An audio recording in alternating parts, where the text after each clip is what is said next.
मैं और मेरे हस्बैंड अपने बच्चों के लिए स्कूल कैसे चूज करते हैं, मैं बताती हूँ। तो हमारा हर 2-3 साल में ट्रांसफर होता रहता है, तो पहली समस्या यही आती है कि बच्चों के लिए स्कूल कौन सा। तो पहले हम स्कूल चूज करते हैं और उसके बाद घर। तो कोशिश करते हैं कि हमारे घर और स्कूल पास पास में हो, और जिससे कि हमारे बच्चों का आने जाने का जो टाइम है वो बच सके, और जब भी उनको मेरी ज़रूरत है तो मैं वहाँ पर अवेलेबल हो सकूँ। और दूसरी बात, हम जैसे स्कूल में एंटर करते हैं तो मैं बहुत ध्यान से देखती हूँ कि वहाँ का माहौल कैसा है, रिसेप्शन पर लोग कैसे बात कर रहे हैं, टीचर कैसे बात कर रहे हैं, बच्चों की ड्रेस कैसी है, स्कूल साफ सुथरा है कि नहीं। सबसे ज़्यादा इम्पोर्टेंट होता है मैनर्स, वहाँ लोगों को कैसे ट्रीट किया जा रहा है, बच्चों से, पेरेंट्स से और स्टाफ से कैसे बात की जा रही है। कई बार तो एंटर होते ही समझ में आ जाता है कि वहाँ का गेटमैन आपसे कैसे ट्रीट कर रहा है, हेल्पर कैसे आपसे बात कर रही है, या रिसेप्शन पर किस तरह से आपको ट्रीट किया जा रहा है। छोटी छोटी चीज़ों पर हम बहुत ध्यान देते हैं।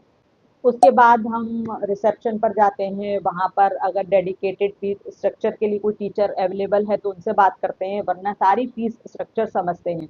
अगर फीस हमारे बजट में नहीं है तो हम वहाँ से चले जाते हैं। अगर फीस बजट में होती है तो हम ये देखते हैं कि स्कूल कौन सी बुक्स यूज़ कर रहा है, क्लास में कितने बच्चे हैं, एक टीचर कितने बच्चों को संभाल रही है, और बोर्ड एग्जाम में क्या परफॉर्मेंस रहा उनका, और कितने बच्चों के परसेंटेज ज़्यादा अच्छा है या एक ही बच्चे के अच्छे परसेंटेज आ गए।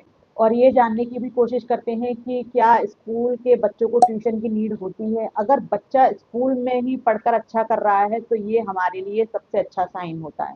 उसके बाद हम प्रिंसिपल से मिलते हैं और देखते हैं कि वो कैसे बातचीत कर रहे हैं बच्चों से और हमसे। स्कूल में जो टेस्ट होता है हम वो ज़रूर करवाते हैं। हम ये नहीं देखते कि हमारे बच्चों के कितने मार्क्स आएँगे, हम ये देखते हैं कि टेस्ट की क्वालिटी क्या है और किस लेवल का वो टेस्ट बनाते हैं, कैसे पढ़ाई करवाते हैं। के लिए हमें 10th और 11th या 12th के लिए स्कूल चूज़ करना होता है तो हम एक ट्रिक बहुत अपनाते हैं। हम पूछते हैं कि क्या इस स्कूल में डमी कर सकते हैं? अगर उन्होंने हाँ बोला तो हम उस स्कूल में अपने बच्चों का एडमिशन नहीं करवाते। अगर उन्होंने कहा कि नहीं हमारे स्कूल में डमी अवेलेबल नहीं है, हमारे अलाउ नहीं करते, तो उस वो स्कूल हम प्रेफ़र करते हैं। क्योंकि मैं अपने बच्चों को डमी अलाउ नहीं करती, क्योंकि मेरे बच्चे सिर्फ स्कूल से पढ़ते हैं, आज तक वो कभी भी ट्यूशन या कोचिंग उन्होंने कभी ज्वाइन नहीं करी है। अब मेरा बेटा तो कॉलेज में भी आने वाला है।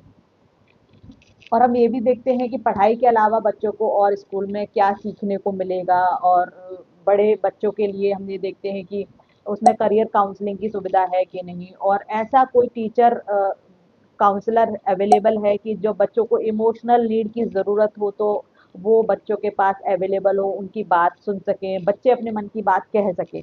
वैसे तो हमने अपने घर में ही ऐसा माहौल बना रखा है कि हमारे बच्चों को ज़रूरत नहीं पड़ती, वो लोग हमसे शेयर कर सकते हैं, अपने पापा से और मेरे से शेयर कर सकते हैं, लेकिन कभी पता नहीं होता बच्चों का, तो इसलिए कोई ना कोई स्कूल में अगर ऐसा कोई मिल जाए तो सोने पे सुहागा होता है।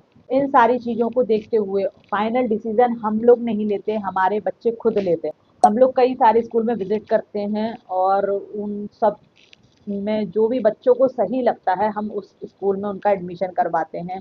कई बार काफ़ी आर्ग्यूमेंट होता है, कन्वर्सेशन होती है कि ये सही और ये गलत है, हम फिर सही और गलत बताते हैं, बाकी लास्ट डिसीजन हमारे बच्चों का होता है, क्योंकि आखिर में पढ़ना उन्हीं को ही है।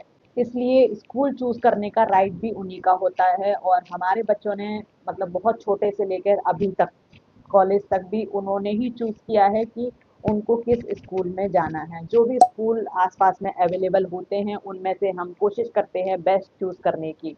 ये वीडियो आपके काम की लगी हो, अच्छी लगी हो तो कमेंट करिए। अगर आपको किसी भी तरह से परेशानी हो रही हो स्कूल चूज़ करने में और कुछ भी डिसाइड करने में, तो आप मेरे को कमेंट कर सकते हैं। मैं आपके लिए डेडिकेटेड वीडियो बना दूँगी या फिर आपका जवाब मैं कमेंट में भी दे दूँगी।